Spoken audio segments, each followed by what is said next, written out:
Hi again, Mandy Green here, bringing you practical tools and techniques so that you can improve your career confidence and help yourself to speak up and be heard.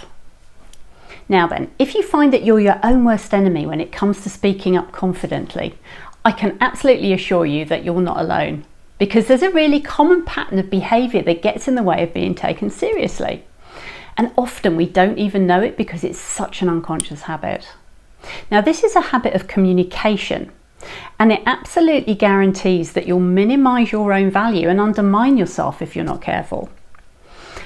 I've spent 15 years coaching and training women to step up and have more impact, and so I'm going to reveal what I've learned about these hidden behaviours so that you can stop undermining yourself and start taking yourself seriously so that others will do the same. The secret is in minding your language. Your words are really powerful, and habits and patterns of vocabulary can give out messages, and sometimes you'll need to recognise that these can be unhelpful to coming across as the player that you really want to be. Now, there are 3 verbal habits to look out for. Number 1, using minimising words. This is using those teeny tiny words and phrases like just or only or a little bit. Can I have a quick word? It'll only take me a few minutes. We're a little bit worried about the database.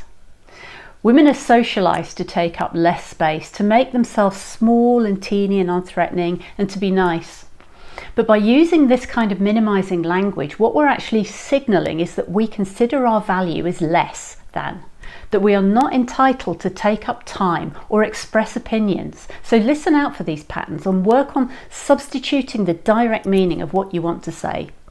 So instead of saying, can I just have a quick word, say something like, I'd like to take a couple of minutes of your time to talk about the project. If you give good eye contact at the same time, you'll give the message that what you have to say is really important. Number 2, downplaying certainty. So words like maybe, perhaps, I'm not sure, I'm no expert, but... And these words take away your power by dismissing your knowledge and hedging your opinions. Now, the crazy thing is you're probably really certain, and you probably are more of an expert than you give yourself credit for. So instead of saying I'm no expert, but I think the market for this is going to change, maybe take a leap of faith and say something like, we've looked at the data and the predictions here are for growth in these areas. So again, be direct and say what you know. And number 3, overapologising. Sorry I'm late. Sorry I don't know. Sorry to bother you. We end up apologising for things we're not actually even sorry for, that aren't down to us. We take the blame so readily for things that aren't our fault at all, and we do it consistently, like all the time.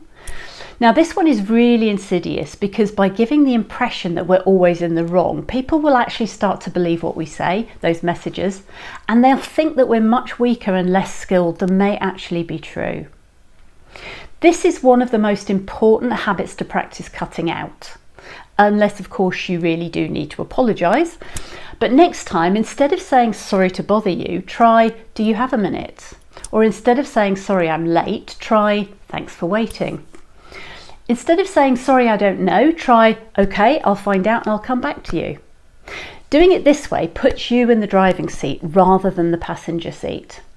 So do yourself a huge favour and start stopping these 3 verbal habits, because that's all they are, they're just habits. You don't even know you're doing it. So as your awareness increases, you can gradually replace those old patterns with a new one. And like with any habit, we can break it by seeing it, making a small adjustment to how we say things, and then repeating it every time we catch it. So this way, small changes to behaviour can and do make a huge difference. If you'd like to see and hear more from me, you can find me at mandygreenleadership.com. You can also find me on my Facebook and Instagram feeds, and you can subscribe to my YouTube channel. So hit the bell below, and all the links are down there as well. You can also look out for my new Frontrunner programme. It's aimed at women who want to step up to that next career level, and it's almost ready for launch. So I hope that was all useful, and I very much look forward to seeing you all again soon.